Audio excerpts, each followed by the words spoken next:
Gotcha. Ah, that's better. ProtectYourBubble.com. Proud sponsors of Swipe on Sky News.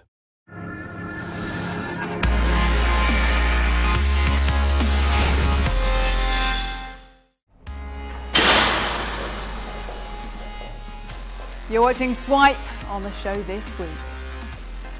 Prepare for the apocalypse. We head to the theatre with a bunch of zombies. DIY drones, the 3D printed gadget designed for kids. And we ride the highway to hell in this week's Games Review.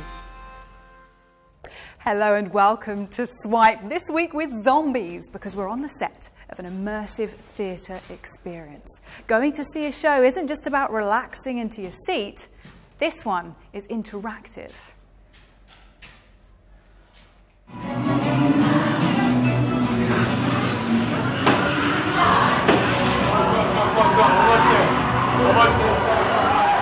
Not all immersive theatre is this freaky, but it is supposed to feel very real. The aim is to make you, the audience, feel like you're in the story, part of the adventure, and this adventure involves a zombie invasion. Squad, the numbers out front have grown considerably. We need to move. At the huge East London set of the Generation of Z apocalypse, the audience gets split into groups and taken on separate journeys. Some of the rooms are linked up by radios and CCTV, so you can see what's happening to other audience members, making it feel a bit like you're inside a video game. Even if one of the characters you're in a different room to, you can see them throughout the show because the technology is linking them through these 4 rooms that are filled with cameras and screens.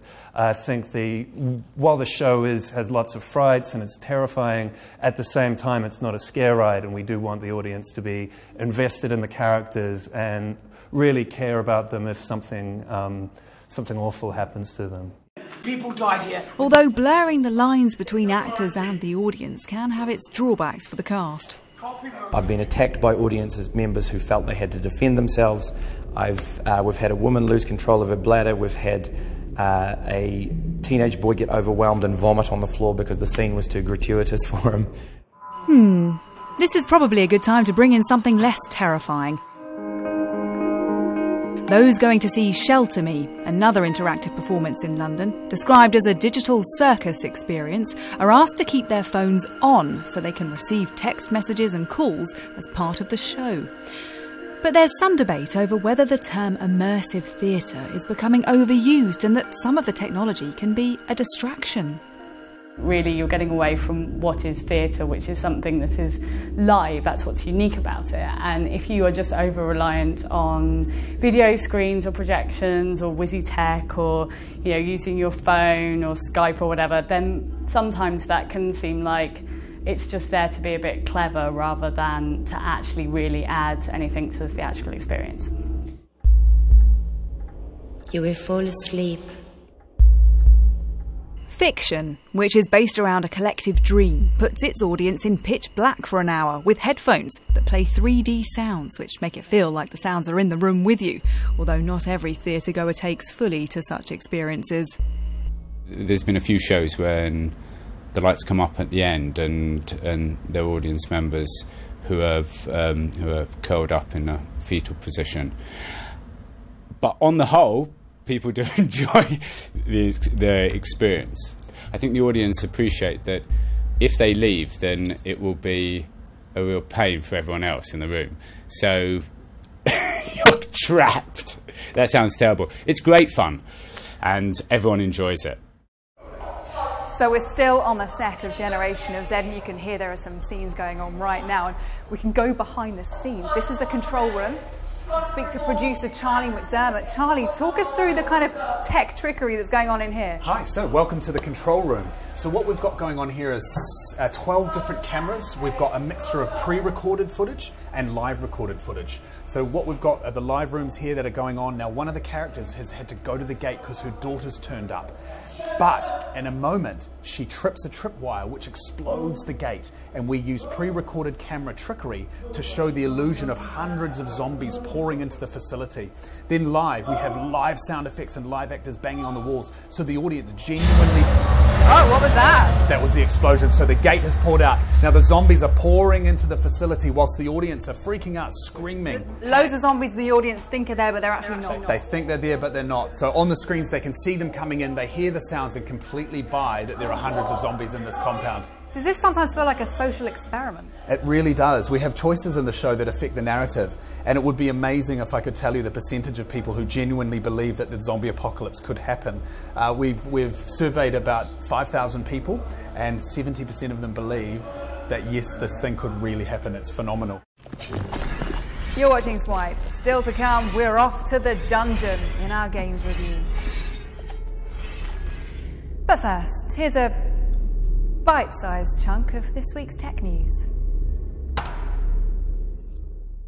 Apple's British designer Sir Jonathan Ive has been promoted. The man who masterminded products such as the iPhone and Apple Watch is now Chief Design Officer.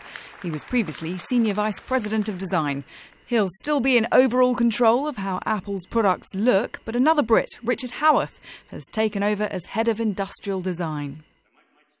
Periscope has finally arrived on Android. Up until Tuesday, you could only get Twitter's live streaming app on iOS devices. It's been a big hit with celebrities and the media, including us at Sky News.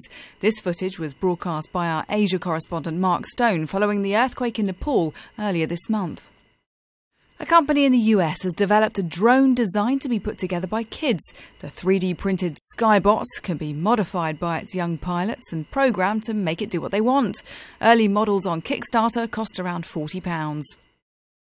Nearly half the world's population will be using the internet by the end of this year. According to the International Telecommunication Union, 3.2 billion people will be online.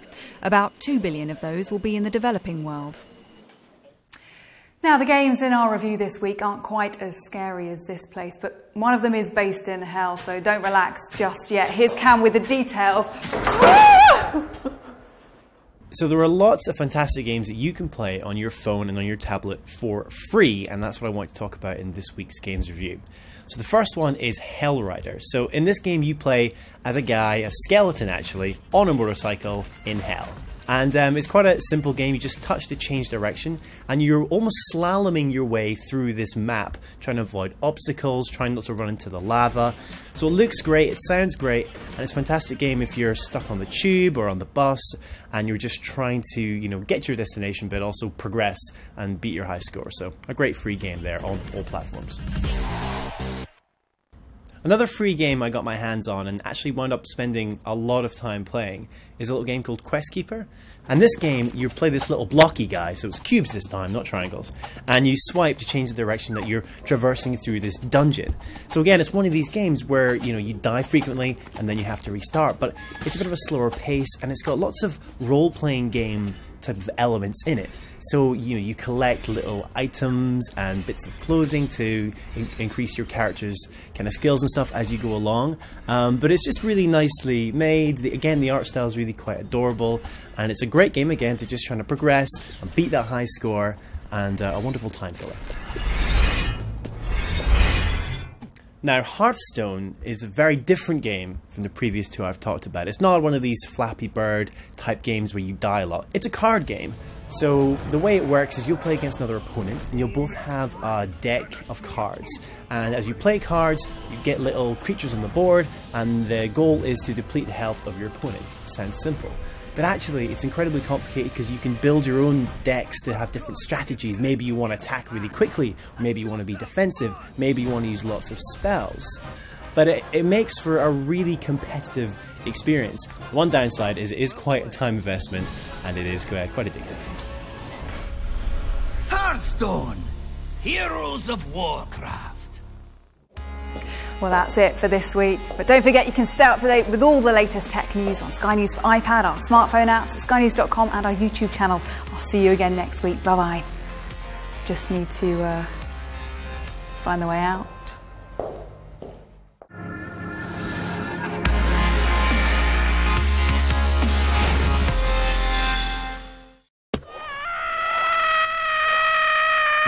Gotcha. Ah, that's better. ProtectYourBubble.com, proud sponsors of Swipe on Sky News.